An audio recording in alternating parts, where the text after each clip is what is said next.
Hi guys! Welcome back to our YouTube channel. Please don't forget to like, share, and subscribe para lagi kayong updated sa mga video na i-upload ko sa aming YouTube channel.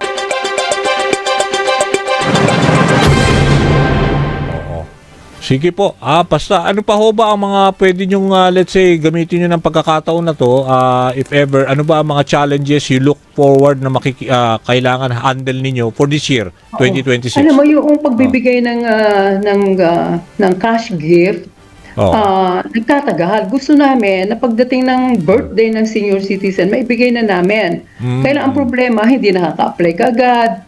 Dahil At ini-encourage namin na magrehistro na dito mismo sa National Commission of Senior Citizens. May online registration tayo na pipilapan mo lang yung application form, tapos meron kayong maibibigay na nasa website yan, PSA, birth certificate, andun ang mga requirements na makikita. At para ang gusto namin, pagdating ng birthday, kaya months before ma-process na namin. Ito nga, may comment na nga ito si Sarah C. Sabi niya, yung cash gift na ng 96 na, nawala pa din. Ito, sabi niya, siguro tatay niya to, nag-96, no? Tapos sabi din ni Gloria, yung father ko po, 90 na noong November 2024, pero wala pa rin siya natatanggap na extended na social benefit of 10,000. So, kailan po kaya matatanggap?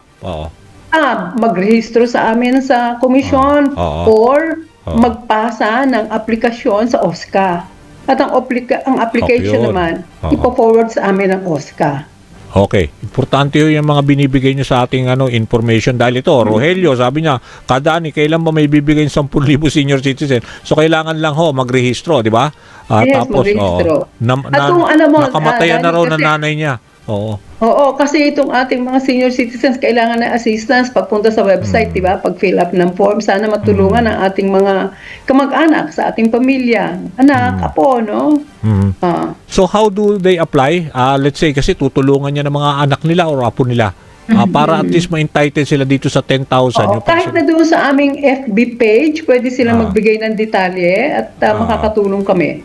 At sa aming FB page, may mga tanong sila at kami naman ay sumasagot. Okay. Thanks for watching. Please don't forget to like, share, and subscribe.